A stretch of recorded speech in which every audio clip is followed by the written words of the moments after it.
নমস্কার বন্ধুরা, আমি এসকে জ্যোতি রায় ঢাকা থেকে বলছি। এসকে রায় কিচেন ব্লগে সবাইকে স্বাগত। কাছে দূরে দেশ এবং দেশের বাইরে যে যেখান থেকেই আমার ভিডিওটা দেখছেন, আশা করি সবাই ভালো আছেন।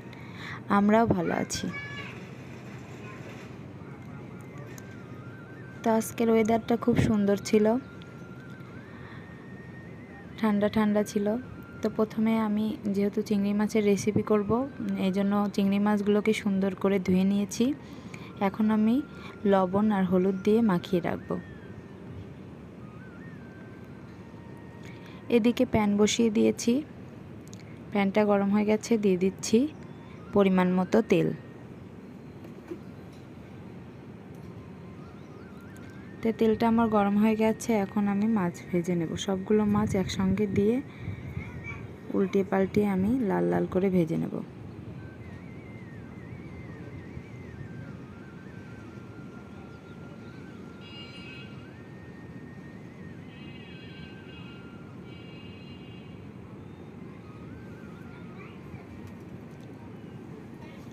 তো আমি এইভাবে সবগুলো মাছকে উল্টিয়ে দিয়ে ভেজে নেব।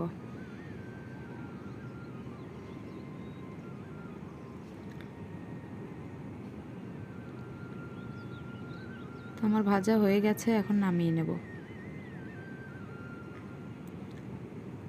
একই তেলে আমি ফোড়নের জন্য দিয়ে দিচ্ছি লবঙ্গ, এলাচ, গরম মশলা, তেজপাতা, আর দিয়ে দিচ্ছি জিরে। দিয়ে আমি হালকা একটু নাড়াচাড়া করে লাল লাল করে ভেজে নেব।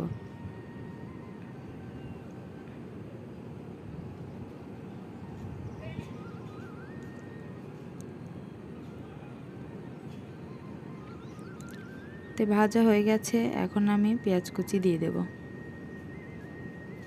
পেঁয়াজ কুচি দিয়ে আমি নাড়াচাড়া করে ভেজে নেব।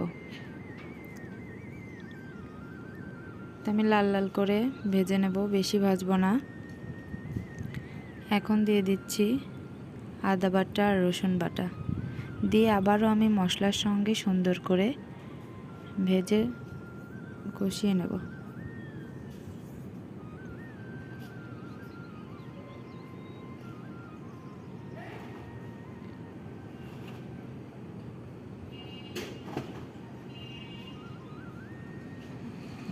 এবারে দিয়ে দিচ্ছি জিরা আর ধনে বাটা, দিয়ে দিচ্ছি হলুদ গুঁড়ো, শুকনো মরিচের গুঁড়ো, আর দিয়ে দিচ্ছি পরিমাণ মতো লবণ। দিয়ে সামান্য পরিমাণে জল দিয়ে মশলাটাকে আমি আবারও কষিয়ে নেব।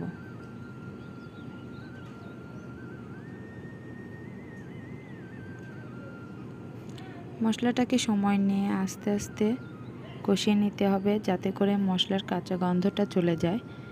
মশলার কাঁচা গন্ধটা থাকলে তরকারির টেস্টটা ভালো আসে না, উগ্র একটা গন্ধ থাকে।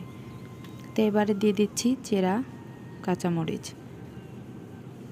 দিয়ে নাড়াচাড়া করে মিশিয়ে নিয়ে এবার আমি ঢাকনা দিয়ে কিছুক্ষণ ঢেকে রেখে দেব।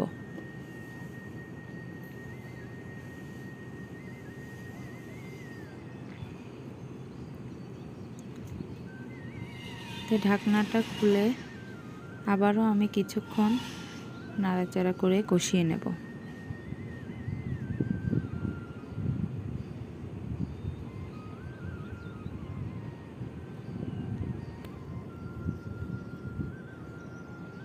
মশলাটাকে আমি সুন্দর করে কষিয়ে নিচ্ছি। তো এবার আমি মিষ্টি কুমড়া কেটে রেখেছিলাম, মিষ্টি কুমড়াগুলোকে দিয়ে আমি আবারও মশলার সঙ্গে সুন্দর করে কষিয়ে নেব।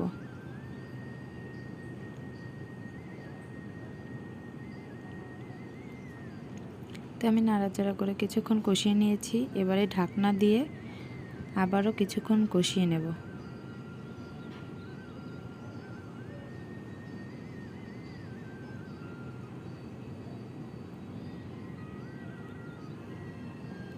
ঢাকনা খুলে আবারও আমি নাড়াচাড়া করে কষিয়ে নিচ্ছি। তো এভাবে আমি কিছুক্ষণ কষিয়ে নেব।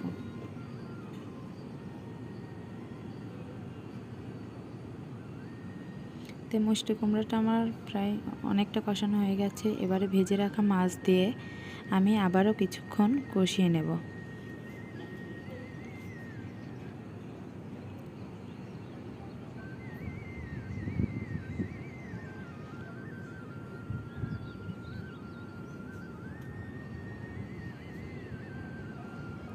এভাবে অনবরত নাড়তে থাকবো যাতে মশলাটা না লেগে যায়। তো আমার কষানো হয়ে গেছে, এখন আমি পরিমাণ মতো জল দিয়ে নাড়াচাড়া করে মিশিয়ে নেব।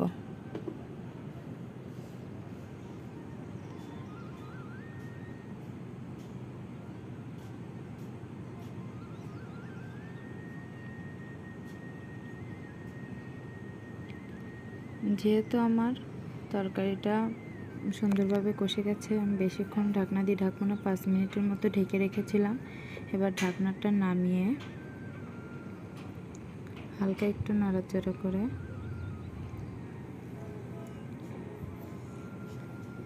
সব কিছু ঠিকঠাক আছে কিনা দেখে নিচ্ছি আমি। তো এবারে নামিয়ে নেব।